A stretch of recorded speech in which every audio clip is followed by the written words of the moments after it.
This is the EricHerbShowLive.com. You can find me online at theericherbshow.com. Of course, twitter.com/The Eric Herb Show. And here on Spreaker, that's Spreaker.com/The Eric Herb Show Live. And last but not least, you can also find me on Anchor. That's Anchor.fm. That's Anchor.fm/The Eric Herb Show. Like, share, subscribe if you like this podcast.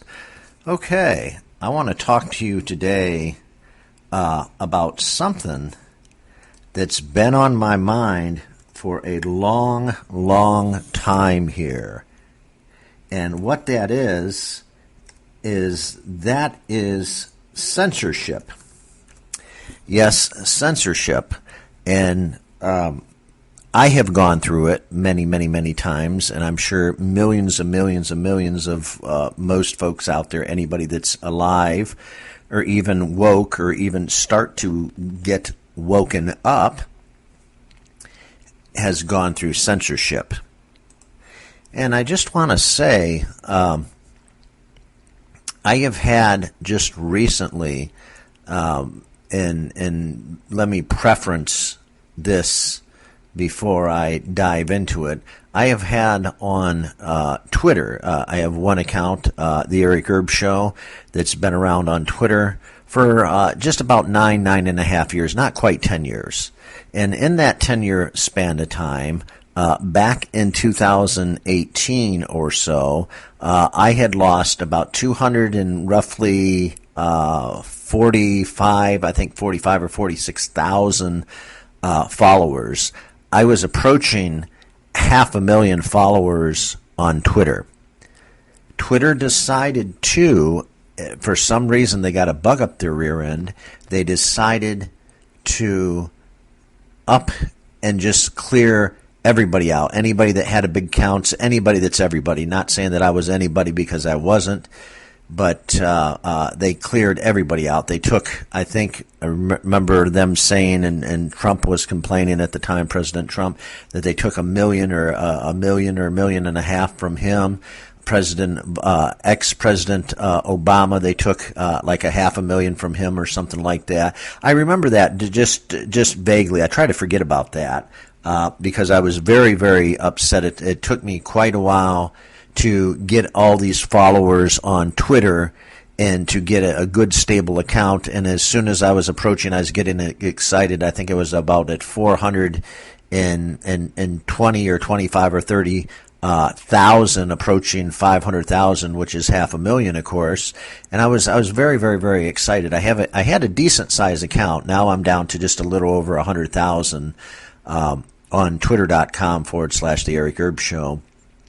And at that time, that was one of several wake-up calls, but that was the big wake-up call there. I worked and worked and worked, and then they have everything disappear. As we know now, in the present day, going forward, that Twitter, Facebook, YouTube, Google, even once in a while, Pinterest is another oddball. I'll talk about that in a minute. All the big social media companies out there, what they do is they censor. If they don't like it, they censor. A few weeks ago, I had another story to tell you here real quick. Actually, it was about 2 months ago, I had posted on my Facebook page. That's the EricHerbShowLive.com. So it's Facebook.com/The Eric Herb Show Live. And I had posted on my Facebook page, which I've only had up just 2 or 3 months, and I'm growing it like anybody else. You know, I have to work hard. Stuff just isn't given to me. I actually have to bust my butt and put in a lot of hours and design and create a Facebook page and the whole 9 yards and try to advertise a little bit. I don't even do advertising, just word of mouth, and just try to get my name out there and just try to get the message of truth out there, just to try to wake people up. So anyhow, about 2 months ago, I posted 3 things. Nothing was really hard. Nothing was really political. 1 or 2 posts about the coronavirus, the pandemic, the coronavirus, COVID-19, 2 articles, and then one was just a general thing. I'm not even sure if it was for Trump or not. I can't remember what the third post was. But 2 I know were about the pandemic, the coronavirus. And immediately, like maybe within 10 to 20 minutes, I noticed, since the post I kind of spaced out a little bit, I noticed that I got an email notification that the post had been censored. I appealed, and of course, when you appeal to Facebook, you know how that is. You're going to get nowhere. You fall into a deep, dark hole, and Facebook, with their algorithm, that's what basically determines if you're good or bad. It's just a bot algorithm. They program that because, a company like Facebook that has all that information, and they have supposedly 1 billion users plus all that information,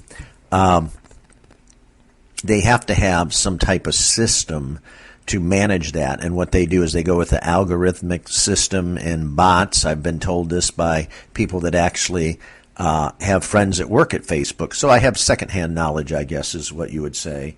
But that's kind of how that works. And if there's keywords in there, they go by keywords. Something that they don't like, if they see even something negative about former President Obama, they're going to flag. Right now about China, they're going to flag. Anything about anti-vaxxers, they're going to flag. Anything about Bill and Melinda Gates, they're going to flag. Anything about COVID-19 that they don't see as an FYI or for your information, anything negative or using the words even pandemic, this is fake, this is BS, or anything criticizing COVID-19 and or the WHO, World Health Organization, or Dr. Fauci, or Dr. Birx, anything like that. I mean, just anything, any little thing, they're going to flag you and they're going to take it down. You will be censored. So I had that, like I said, about 2 months ago. I had all 3 articles pulled down. And again, that made me stop and that made me wonder.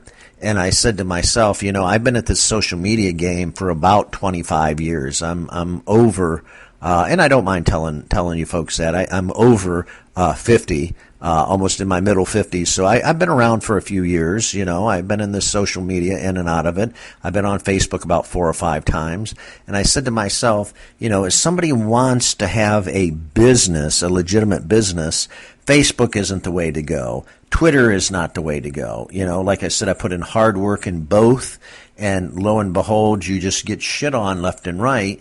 If they don't like anything you do, out you go. So without sounding like a bitch session and complaining, I have some solutions for you, okay? First solution is to Twitter. I've discovered a couple of them. I'm always on different types of social media, always looking to see what is out there. I want to know what is out there, what's going on, what does the market have to offer to try to get rid of these big mainstream social media companies, Facebook and Twitter, then of course Google with YouTube and all that.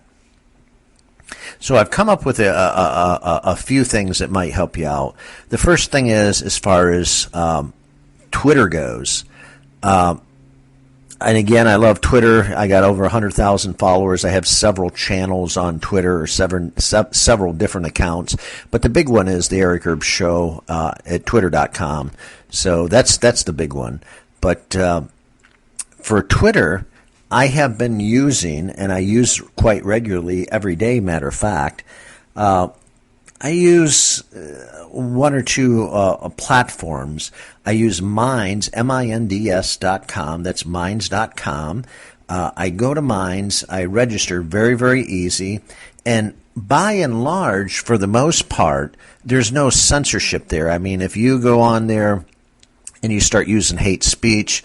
I hate blacks. I hate this. I hate that. I'm going to do all this crazy stuff and start yelling. You're going to run around and end the world and kill everybody in the world and all kinds of nonsense like that. Well, of course, you can expect that on any platform. You're going to be banned because you're just acting like an effing idiot is what you're doing. But normally, I've been on Minds now for almost a year.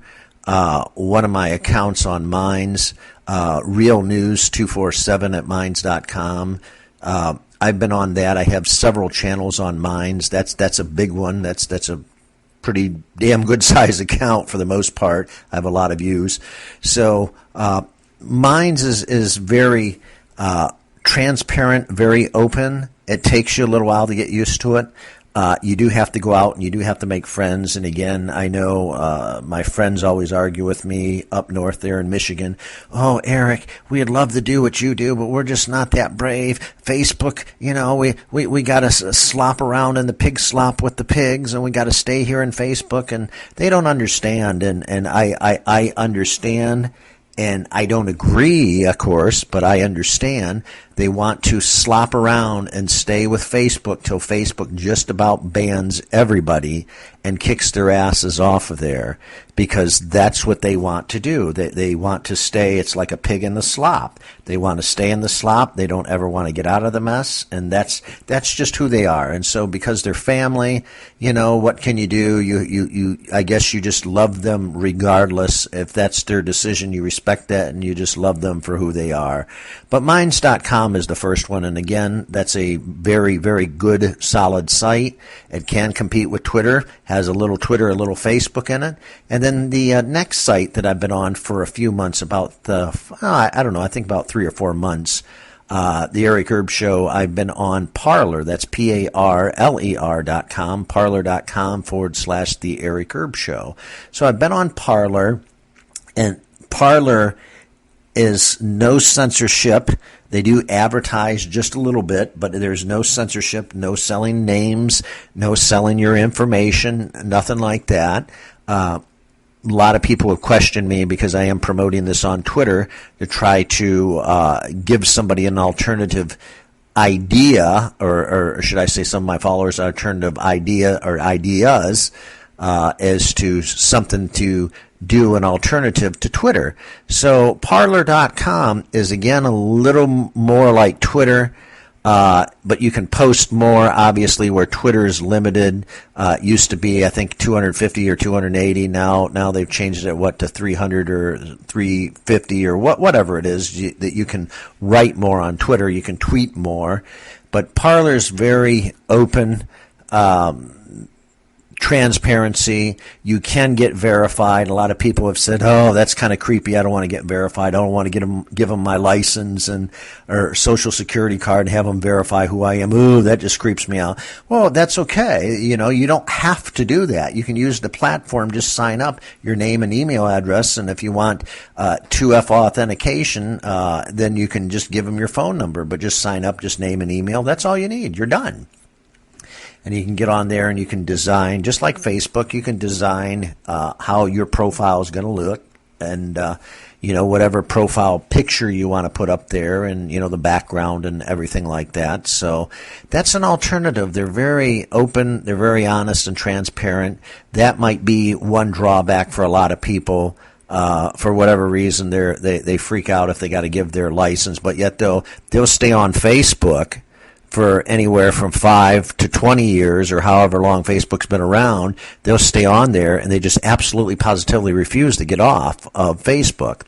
And I'll say, well, if you get on Parler and want to get verified, if you're a creator or something like that, like I like to be, there's nothing wrong with that. You're willingly giving them information. The difference is between Parler and Facebook is Facebook takes the information, and that leads into my Google rant and rave here, where Google Google just basically steals the information. They have all this fine print, blah, blah, blah, blah, blah. Nobody ever looks at the fine print. They'll say, well, that's your own damn fault. And they steal it, just like Facebook. So, that's my argument. You can stay on Google with your Gmail. You can stay on Facebook for, 5, 10 years, 20 years, however long you've been on Facebook. And they continue to steal your information. That would be your friends, friends. They steal phone numbers. They steal email addresses. They even steal physical addresses. They steal tons and tons and tons and tons and tons of information. There's a difference between giving information and stealing information. I would rather give Parler.com my license and say I want to be a verified real person, so when you click on my profile, I'm a real person.